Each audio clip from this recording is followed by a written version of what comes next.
stick by you all the way through. Hey, welcome back to Her Rules Radio. This is Alex Jamieson, your life, health, success, and creative coach in your earbuds, in your phone, in your pocket, coming out of your speakers. Hope you're doing beautifully. It's Self-Love Month. That's right. Valentine's Day is happening. And in honor of this sometimes fraught holiday, sometimes annoying, sometimes romantic and wonderful, I wanted to have on a guest to talk about self-love. Bow, chicka, down, down. That's right. We're going to be talking about pleasure with the amazing hostess herself, teacher, writer, author of the bestselling Living an Orgasmic Life. Now, Xanet is here. She's going to be talking about tantra. Do you know what tantra is? Do you think you know what it is, but you're not sure?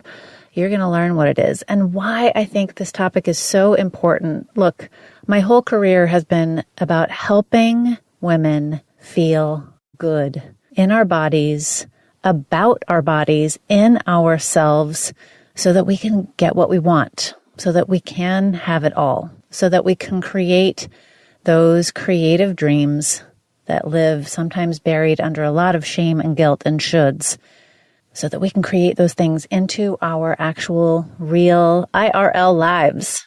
And Xanet has an incredible story about living in a sexless marriage, about rediscovering her own desire and passion, and how she helps people come through their shoulds and rules about sex, about sensuality, about pleasure, how she helps people and couples, also not just individuals who are struggling with desire in their long-term relationships, who are survivors of sexual abuse or trauma. And this book is really beautiful. Living an Orgasmic Life is, I hope, something that if you find this interview intriguing, that you'll go pick up this book or even go follow her and check out her deeper work. Because if there's one thing I know to be true, that if you follow your desires, really tap into what your body is asking for, or for the first time in decades, or perhaps in your entire life, ask yourself, what do I really want? Or what do I want now that I'm in a new stage of my life? When you listen to your deep self, your body, your soul, when you ask that question, you might be really surprised or shocked what the answer is. And once you ask the question and start hearing what the answers are, you might feel a little, okay, what next? Now what? How do I move toward those things that I'm discovering I want? Well, that's where Xanet's book and where I, as your coach, come in. So if you love this interview, maybe you'll pick up her book, Living an Orgasmic Life. Or if you want more support around this, you can always reach out to me. Go to my website, Her Rules Radio, which redirects to alexandrajameson.com. Check out Work With Me, taking applications for private coaching now. Up next, my interview with Xanet about her beautiful book, Living an Orgasmic Life.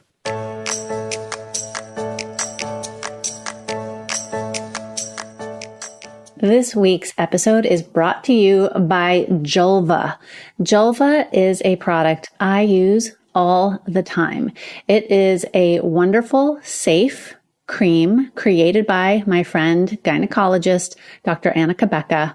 It is formulated specifically for a healthy vulva. This is for your delicate feminine parts. It is a wonderful, non-toxic, healing cream that soothes, repairs, and rejuvenates the feminine you. Dr. Anna is a dear friend. I tested out this product several years ago, and I've been using it ever since. I told her she should call it the female Viagra. It's helpful for dryness. It's helpful for delicate, sensitive skin. Women have been using it who have urinary incontinence, painful intercourse due to vaginal dryness, and difficulty with arousal or orgasm. Julva cream is one of my absolute favorite products. You can get it with a 60-day money-back guarantee by going to herrulesradio.com/shop. Try Julva.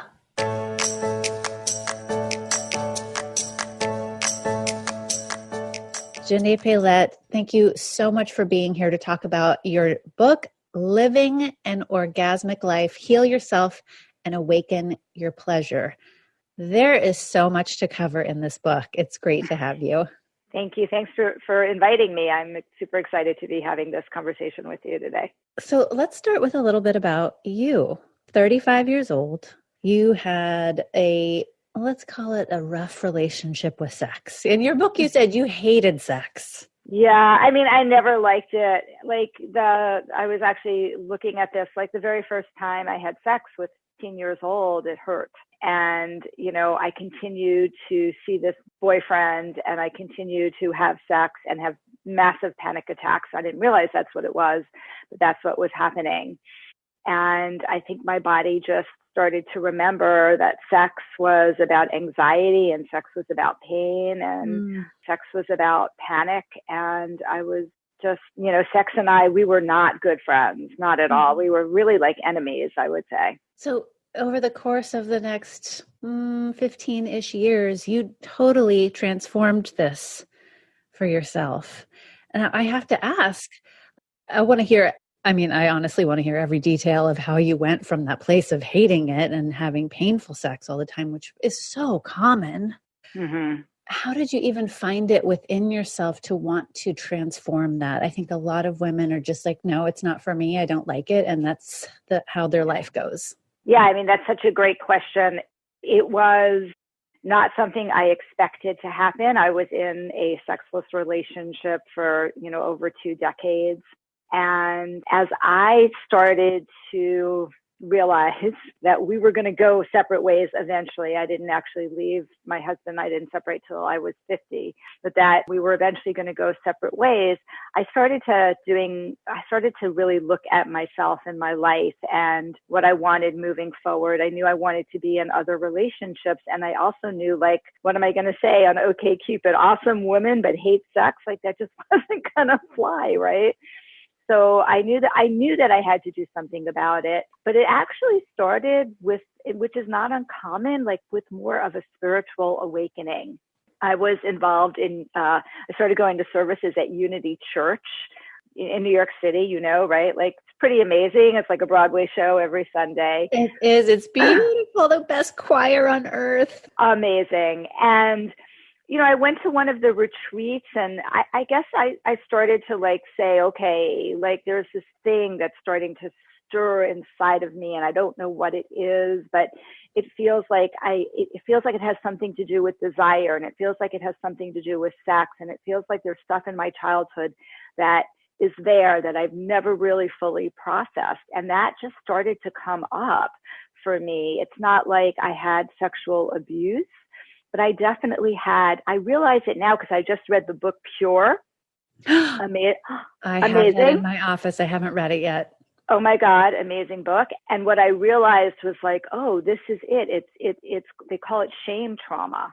And I had a lot of shame from this like crazy, kind of totally innocent incident that I had with a dog when I was 7 years old, right? My dog felt like I was holding all of this shame in my body. And at this retreat, all this stuff just started coming up as I started journaling. And so that was like the very first beginning of the healing process, just the acknowledging, the awareness of like, oh, maybe it's because of this stuff that you've completely repressed. Because I had no memories of my childhood that, is just the inkling of like, there's something else here. There's something that you need to explore, Xanet. So we're going to go so much deeper into this in a moment, but what is your relationship now with sex? How do you view it?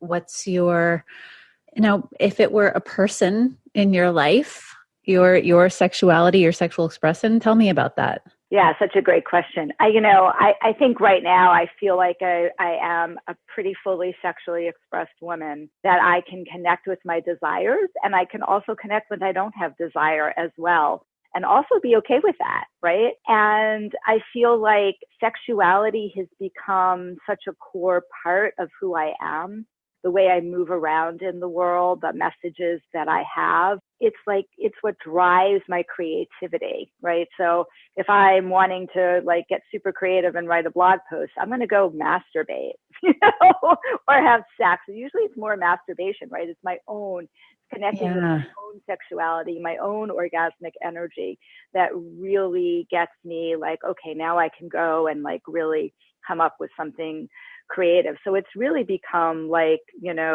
like my second nature to me. It's just such a part and parcel of me, as is my body, because I was so disconnected from my body as well. I hated my body, and especially the sexual parts of my body. Yeah.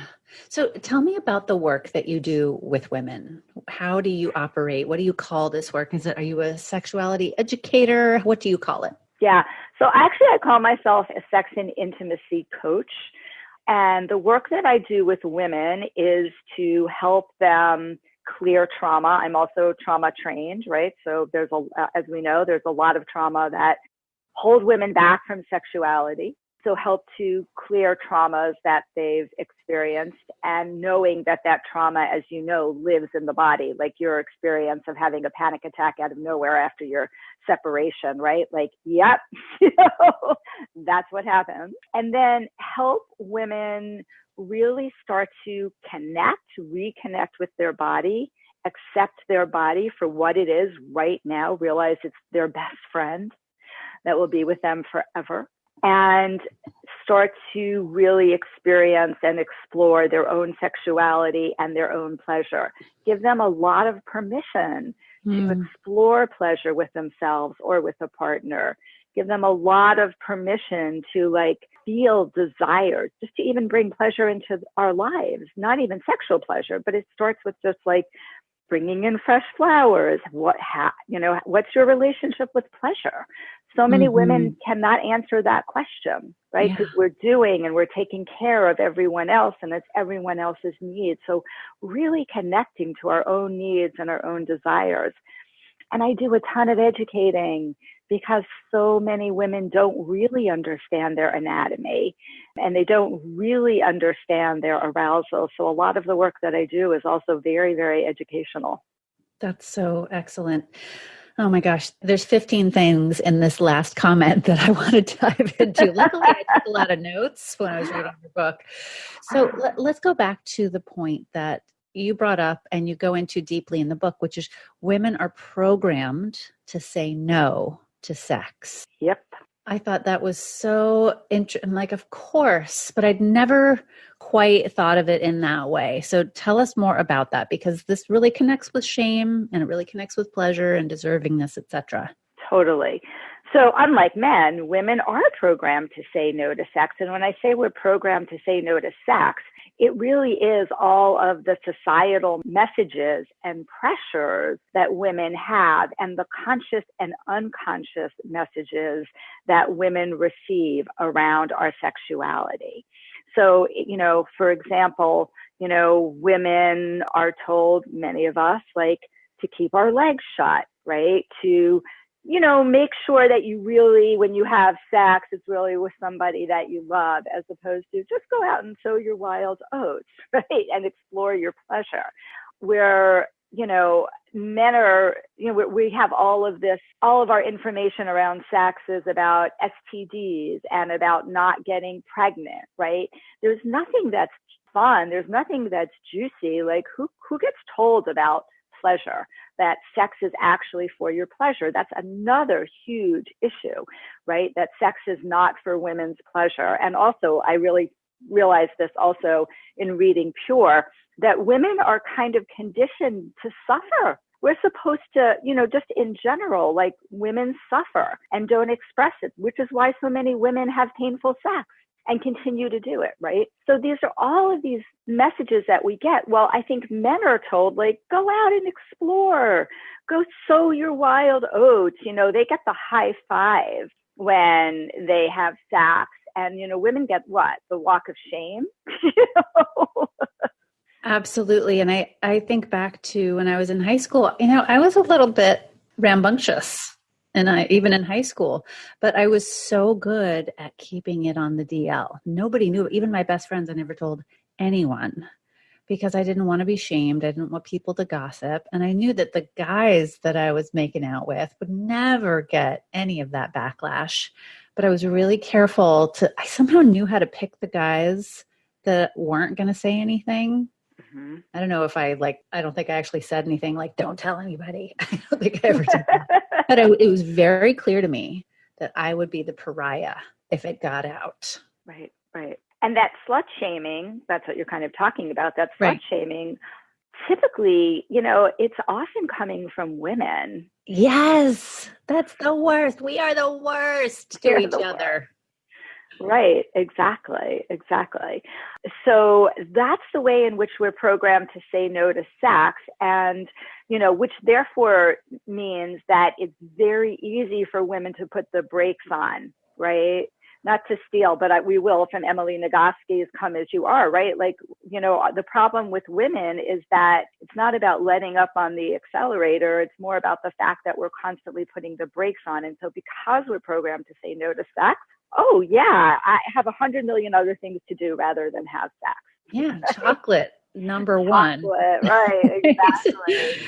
Check my Instagram account, etc. Right? So that's where that's really where that programming comes in. And we're not a sex positive society, especially for women. No, and you brought this up in your book so beautifully. You said, why is it so hard to talk about sex in a world where everything is about sex? It's everywhere around us. We're hypersexualized. Totally. It's such a strange dichotomy. But I really do think that it's related to, it just goes back to the puritanical culture, right? And the messages that people receive from religious institutions, the church and the Puritans, and the way in which, we didn't start this way. Ancient cultures were totally sex positive. They worshiped the goddess, right? Yeah. The goddess was the feminine, the creative power. I mean, it's completely different. So I think there's like that dichotomy between like popular culture and marketing and this religious like branding that we've all had, regardless of what religion you grew up with. Right, right. Yeah, the repressive religious cultures of the last 2,000 years, really, they not just whitewashed, but they totally decimated goddess worship. I don't know if it was just the Greeks, but there were temples where there were kind of like temple prostitutes, but it was a way of honoring the goddess. Sex was just imbued, and I know you go into it in your book. It's imbued around the world in different cultures. Absolutely, absolutely. It was totally imbued, in different cultures, and they did, worship the goddess, and they also saw the spiritual connection between sexuality and achieving, if you will, bliss and oneness. I mean, it was just a very, very different, in ancient civilizations. And when I travel, right, like to Thailand, and there's all of these temples where there are huge statues of, basically yonis, which is the woman's vagina, and lingams, which is the man's penis. And this like goes back to like 12th century. It's crazy. Yeah. I love the part of your story that for you actually going deeper into spirituality was what opened you up to this next path. I think that would be surprising for a lot of people and quite healing also. I've had so many clients and listeners who were brought up in very strict religions who had to leave in order to open up and heal their relationship with their sexuality. Mm-hmm. Yeah, but so for me, I think I've always been a deeply spiritual person, but that I really, again, shut that down and repressed that during the whole time in which I was in this marriage. But it doesn't surprise me because I see a lot of clients, maybe they're self-selected, who come to me as they start to connect with spirituality, they start to open up to sexuality. And spirituality and religion are totally different things, right? Right. Good point. So that's not an uncommon like trajectory, because when you start really connecting with your spirituality, you start thinking about like yourself as God is inside, or the divine is inside of you, right? So there's much more self-love and self-compassion, and also an awareness that, you know, you are connected to the higher realm without all of the constraints that organized religion puts on us. Yeah, I think that's part of it. Maybe they're also doing deep breathing. I don't know. A little bit of release, always good. So one of the topics that you come back to again and again, and you mentioned that you sought specific training in, is sexual abuse and trauma, and how it impacts our ability to enjoy sex and pleasure, physical pleasure. And so I'd love for you to touch on that, and also how you help people heal that. Yeah. So, such a big topic. I have to take a breath because there's a lot of heaviness there, right? So when we are sexually abused, when we experience any type of abuse, whether it's sexual abuse, physical abuse, verbal abuse, emotional abuse, it no longer feels safe, right? We have lost our sense of safety. And one of the most important things that women need in order to open up sexually is to feel safe inside of their body, and emotionally safe, especially if they're with another partner. And that gets completely wiped out when sexual abuse and trauma shows up. So that's the first thing. We no longer feel safe, and we no longer trust. And there's a lot of other pieces around this, because the trauma gets imprinted on the body. And so you may get triggered, even if you're with a beautiful, loving partner, right? You may actually get triggered when you feel a sensation in your body, or somebody goes to touch you in a specific place where the abuse actually happened, and your whole body just has a complete like reaction, and you go into fight, or you go into flight, or you go into one of the freeze reactions. Those are the three states that happen with trauma. And that just makes it, you know, very impossible, really hard to connect. A lot of times we dissociate. You talked about dissociation yourself. So we dissociate, meaning that we leave the room.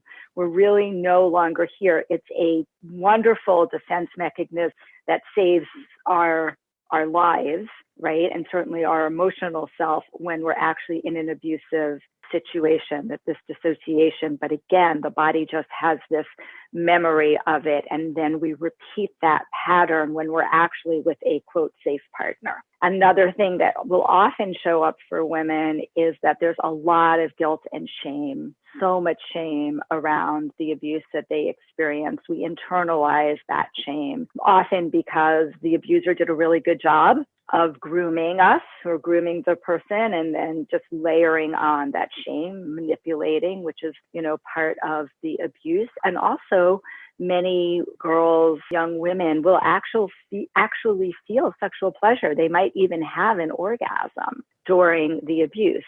And that is a physiological response, which is unrelated to what's actually happening in the body. But again, that layers on all of this guilt and the shame. And so it makes it really challenging to be able to enjoy sex and feel like it's okay to have sex.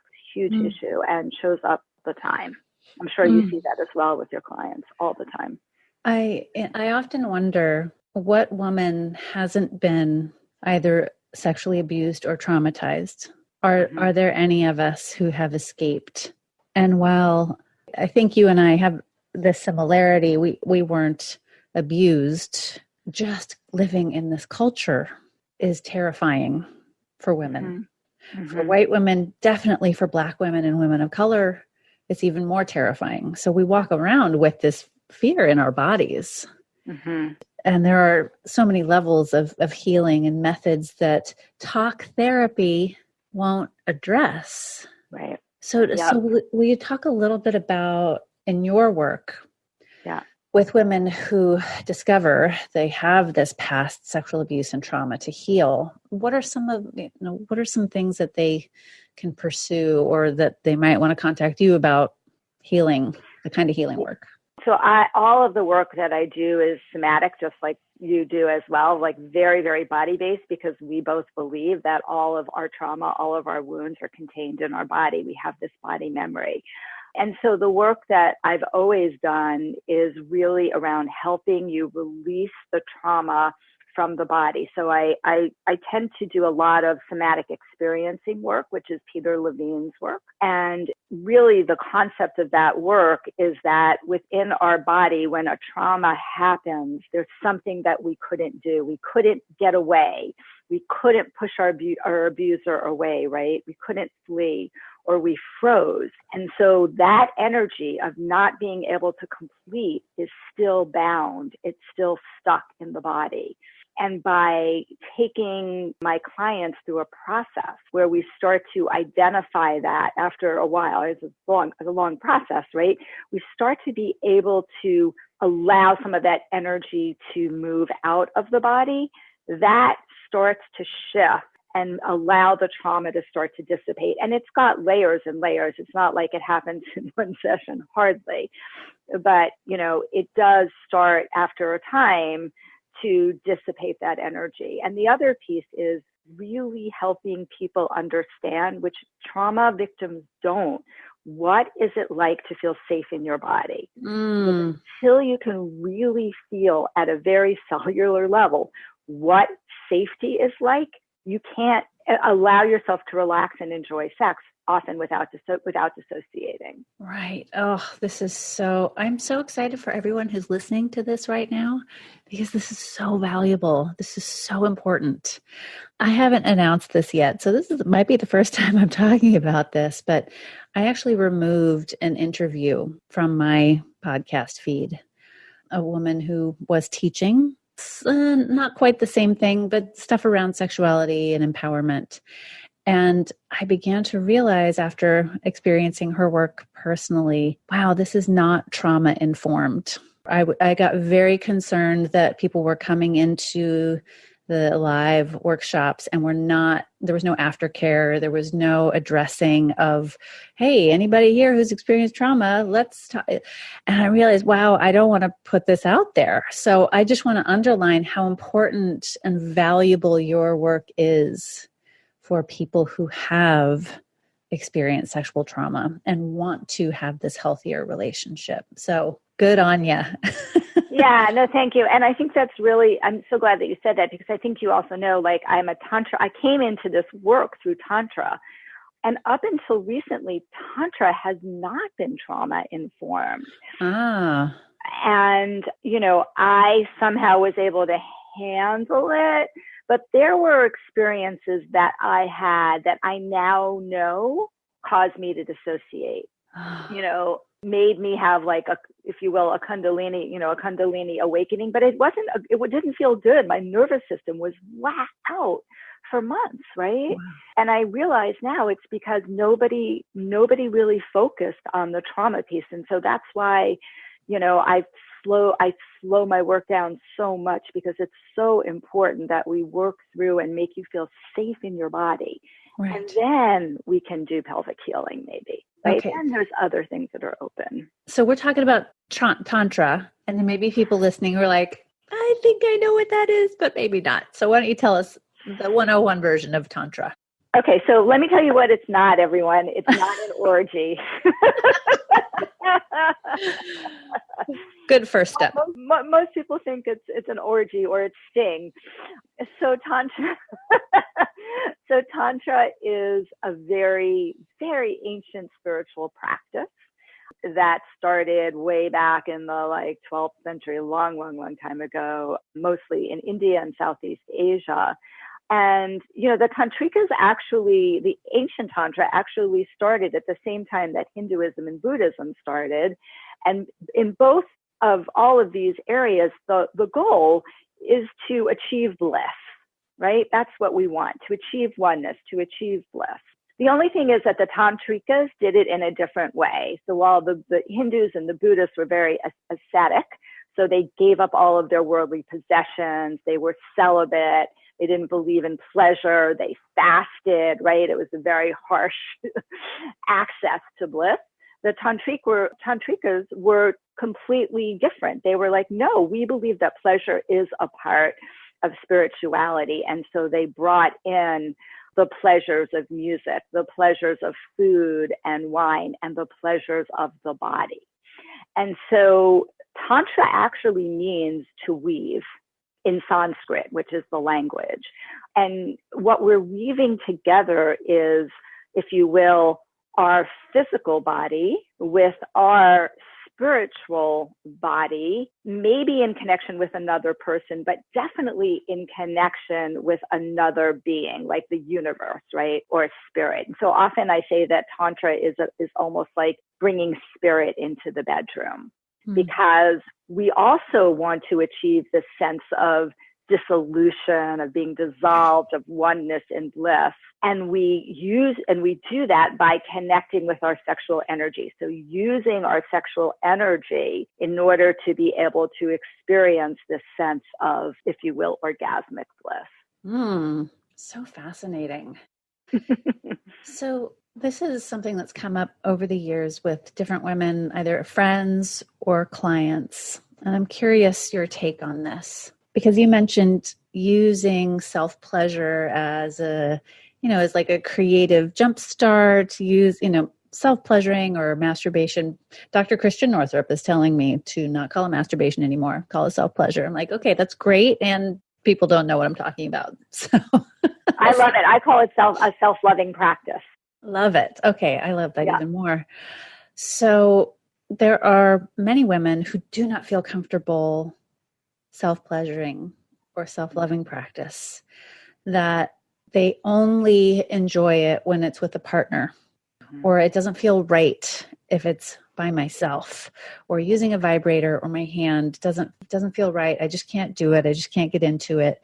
And yet they don't have a partner, or they're not willing to, or interested in, not open to sleeping around, or, dating and having sex with people that they're not in a romantic relationship, right? So there's all these boundaries to them having sexual pleasure in their life. Right. I'm curious if you see this a lot, if you experience this a lot, if you hear it, what your thoughts are on this. Yeah, I mean, obviously we have choices, right? And one choice is, I'm just not going to have any sexual pleasure until I have a person in my life. And, if that's what you feel, great. I think most of the time, however, the reason that women don't get involved in self-loving practices is because of shame, is because of discomfort with their body. There's a lot of, I'm going to use the word pussy. Is that okay?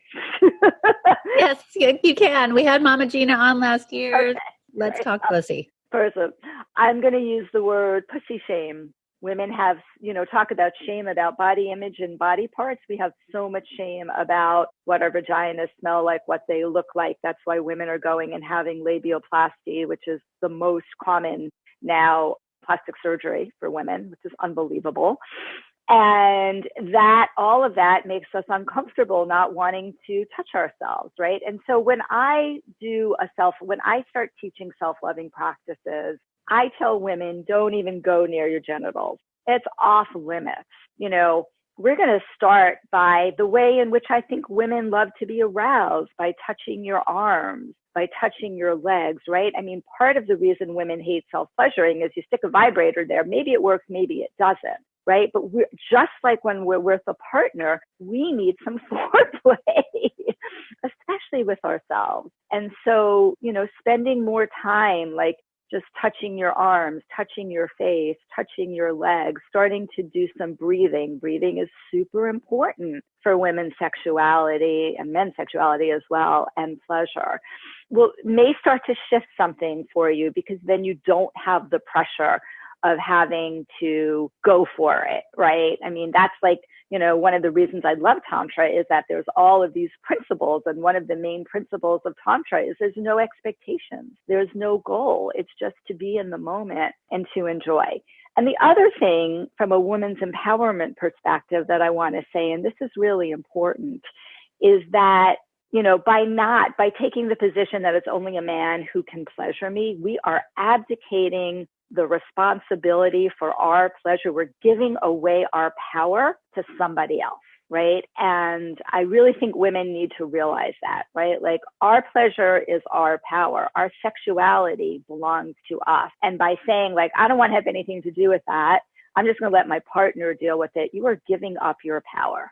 It also, I think I'm just channeling my husband here for a moment, but it also feels like a lot of pressure to put on a partner. Absolutely. Like, what if you start dating someone and sometimes the sexual chemistry is not there immediate, right? Sometimes you got to like work into fantastic sex with a new partner. Absolutely. And if there's all this pressure, you might like cause a big upset that's not quite necessary. Yeah. And also, I say in my book, and I believe this, that we're responsible for our own arousal, just like men are responsible for their own arousal, which takes the pressure off of each other. And if you don't know what you like, if you don't know how you like to be touched, if you don't know what your arousal pattern is, you can't guide a partner. And I've worked with so many men, and men are desperate to get guidance. Mm-hmm. Because, every woman is so different. Every woman's arousal pattern is different. Every woman's vagina is completely different. Right. And they really, really want, typically most men, right, want to please her. But yes, they actually want to do it well. They need help. They need assistance. They're so happy when a woman can give them guidance. But we have to know what we like first. We have to know what we like first. We definitely have to know what we like.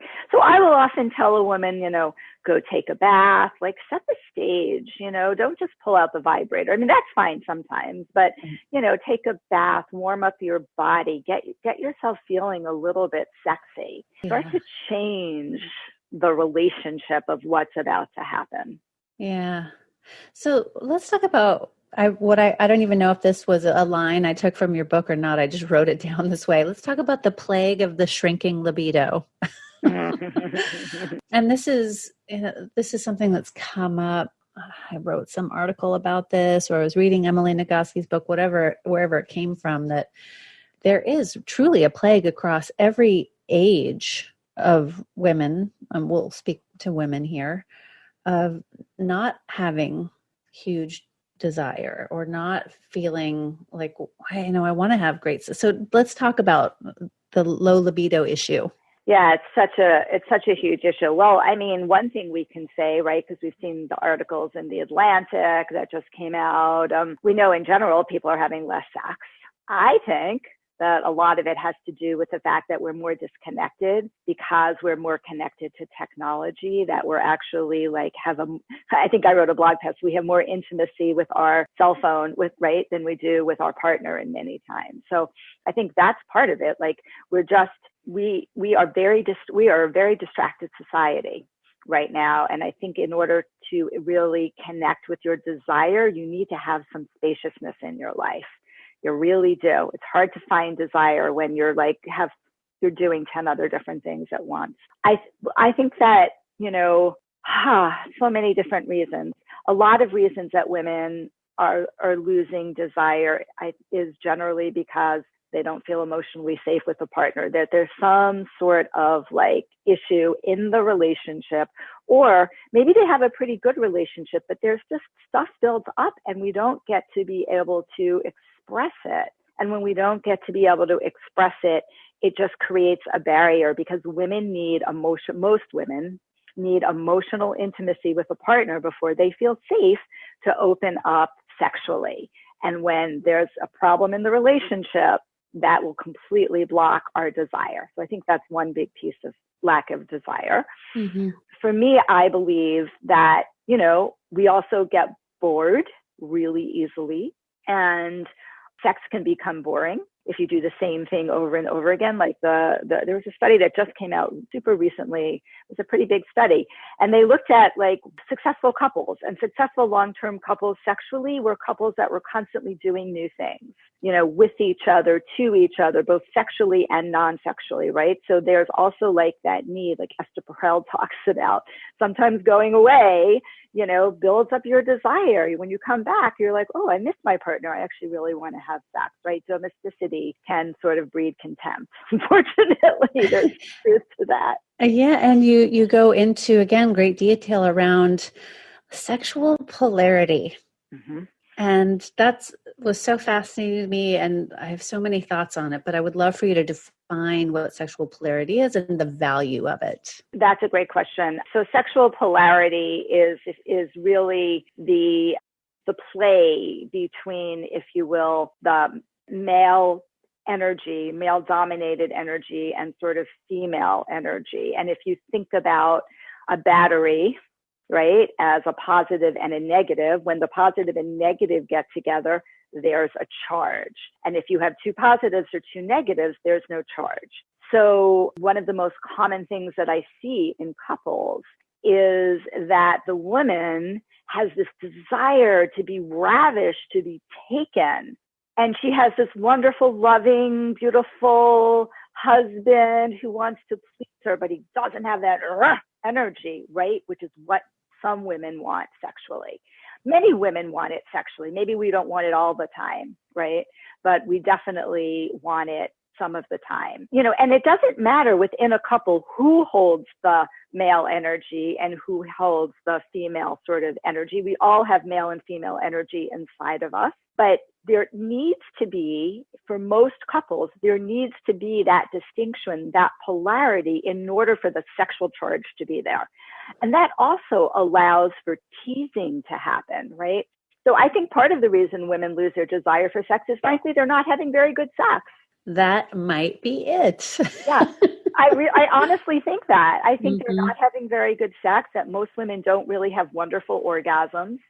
They're not getting their desires met, like their fantasies, which they're probably maybe even afraid to tell their partner what it is. They're not getting those desires met. And so when sex starts getting and boring and it's okay, and I'm just doing it to like please my partner and keep the relationship happy, after a while, especially when you hit menopause, you're just like, great excuse, no longer need to have sex, lost my And I'm done. hormones, done. Right. And then what happens is, this is what I've seen a lot of times. Maybe you're out of a relationship and you separate, and all of a sudden you meet somebody else, and whoosh, right, like your libido comes charging back. So it's not Right. like it goes away. I don't Yeah. believe that it goes away. Yeah, yeah. And it's interesting. I know couples where they've been together for years. They're pretty happy, but it's hard, like you said, it's hard to talk about sex, Right. or hard to admit, we have a very there's a lot of equality in our relationship. Perhaps the woman is actually the higher income earner, and her husband is an out and proud feminist, but in the bedroom she's like, I actually want you to dominate me and throw me down and tie me up, and I have these fantasies. And it's sometimes challenging for people to include all those aspects of themselves. Absolutely. And that's a very common, that was my experience with my ex-husband, right? Where I just held a lot of the feminine power. I wouldn't say I was the highest income earner. We were pretty equal, but I held all of the power in the family, which is what strong women do. And strong, successful women who are CEOs and run their own companies and have their own businesses definitely do that. And we often will bring that into the relationship. And so we start managing our partners and our children and everything else, right? And it can be disempowering. And this is part of the problem, right? It can be disempowering for men. And when men get disempowered, they just lose their confidence, right? They're like, well, I'm going to get rejected again. I don't want to do that. So it is a conversation that needs to be happen. And there needs to be more of an awareness with these, amongst women of like, I need to monitor what's happening outside of the bedroom as well, or at the very least, we need to be having conversations around this, because that's like such a common dynamic that happens. I see that all the time, and I'm sure you see that as well. Like, I'm from New York, right? So like, I know what New York women are like, right? Yeah. I'm glad we're talking about this. And your book is so great. You also have a lot of journaling exercises in the book that I think will help the reader to get clear about all these things for herself, so that she can then start having the conversations, which is so important. Yeah. So I wanted to go back to the title of your book, Living an Orgasmic Life. What have you seen? If you would share a story or some anecdotes, clients, readers, etc., who have worked with you or started implementing these things, what does that orgasmic life look like? And what was it like? Like what changes for people? Yeah, so that's such a great question. I mean, the changes that people really experience are so profound. And when I talk about orgasmic life, it's interesting. It's not like I'm telling you that you have to have an orgasm constantly, but by orgasmic life, a good orgasm has a flow to it. And to me, and this is where the spirituality piece comes in, right? Like an orgasmic life is a life that flows, a life where your things just start showing up for you, if you will. I mean, maybe the law of attraction piece is a little bit, Abraham Hicks' work is a little part of this, but where literally like you're not feeling all this resistance and doors just continue to open and you just walk through them with full confidence that whatever is on the other side of that door is the right thing for you. So one of my favorite examples is a woman that came to me who was working for a tech company for like years. It was a good job. She was making a lot of money. She was miserable. And we worked together for about a year. And, just like a lot of other women, there was also some trauma, but she also was like a single woman. And, she was just struggling in the dating world and whatnot. And she did some really tremendous work. And she went on a retreat. She came back from that retreat after having like done a bunch of self-loving practices while she was there. And she literally completely changed her life. Like she called her boss. She told him that she wanted a year sabbatical. She ended up deciding, first she was exploring whether she wanted to open up a retail, because she was a designer, a retail store selling clothing. But now she's like opened up some sort of body type business and just like completely recreated her life. Right. And she said that to me. She's like, this would have never happened if I hadn't worked with you, if I hadn't been able to get into my body, if I hadn't been able to understand what it's like to really be in the flow and to trust my intuition. Right.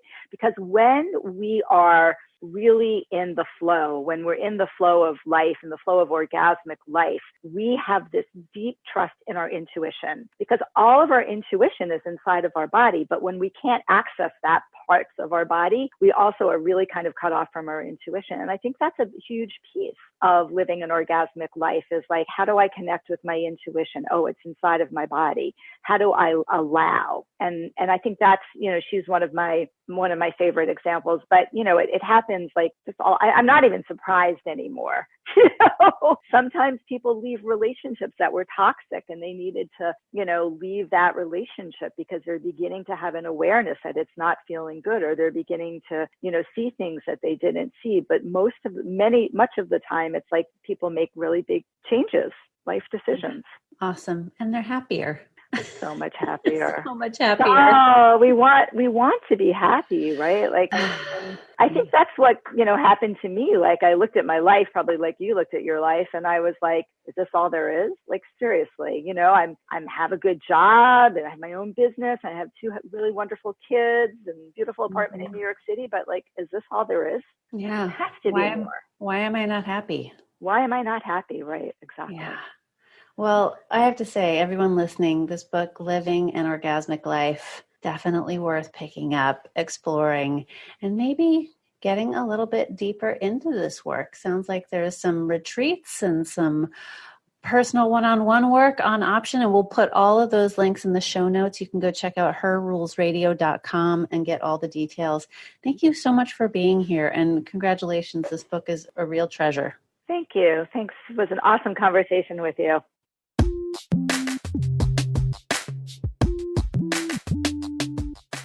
Thanks for listening in this week.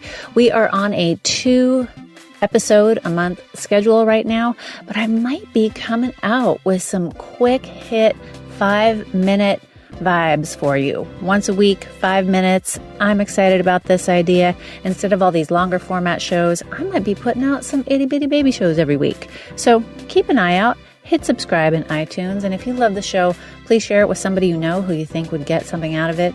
And go on over to iTunes. It really helps other people to find the show. I would love a meaningful review from you, what you got out of the show, what you loved about it, why you keep coming back for more. I hope you're feeling great, and I'll be back with you in your ears real soon. Mwah.